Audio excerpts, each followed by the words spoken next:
In the back of the book gives us a couple examples on how to improve the love in our life. The first one I thought that kind of stood out was the carve out time to talk. I feel this is a really important part of love in people's life. I think it's an important part of a relationship is how much you talk to someone. If you can't even talk with your partner and find that time to talk with them, then I don't think you should be with them. I think that should be the majority of what a relationship is based off, is how well you can communicate and talk with your partner. Like it said in there, the sage saying of we have two ears and one mouth, meaning that we should listen twice as much as we speak. And I think that really speaks volumes for what is important in a relationship. In our day and age, everyone is so busy. I think it's really important to take the time that we need out of our day for our partner to go over our days, just to talk and communicate with them. Our cell phones are quite a distraction. If it says in the book that we should like turn off the TV, but I don't think that's as big an issue as now is the texting. If you're like texting while you're talking to your partner, I think it just shows that you're not really paying attention to what they have to say. So if you just like put your phones away and just actually communicate without any distractions, I think that'll help a lot more. And I know I'm guilty as anyone. That's definitely one way I can prove the love in my life. Uh, Also, it says something about um, talking, like finding something out about your partner's day before the day and then connecting at the end. I know it's something that my parents do, that they talk like every night before they go to bed, and I think that's the key to a successful relationship is how well you can communicate.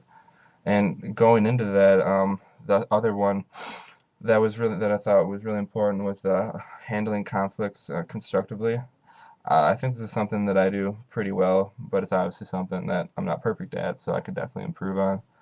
Um, the book talks about different suggestions and ways that we can handle conflicts constructively. Um, the one that I thought was funny that I know I'm definitely guilty of is the repair by using humor. I've been told it's called comic relief. You just got to choose the right time when to do it. I've definitely gotten in trouble before in past relationships of having a serious talk and then cracking a joke and it taking a serious downward spiral. That's probably something that I need to work on. Just finding the right time. I do it right sometimes, but when I don't, it's not good. I think that's an important part of a relationship. It shows that no matter how serious of an issue, you have to have a light heart about it. And the use of humor, I think, is the one way that I do that. But again, that gets me into trouble a lot. um, Another thing is that we need, again, that goes with the sage saying of we have two ears and one mouth, how we need to listen twice as much as we talk, and that definitely goes with having an argument. I think that like arguments are part of relationships. If you don't have any fights with your partner, then I don't think that's really a healthy relationship because I don't know how honest you're being. It's a natural tendency for human beings to clash heads and butt, but you have to learn how to deal with it in a positive manner and a respectful manner, keeping your emotions out of it as much as possible and not letting them control you.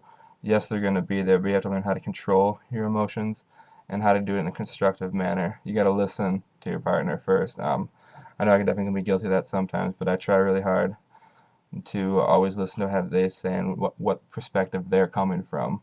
And I know what perspective I'm coming from, but I have to like look at how where they could be coming from and everything, and I try to keep their emotions out of it. If they start getting riled up and heated, then just got to remember that it's just their emotions talking to.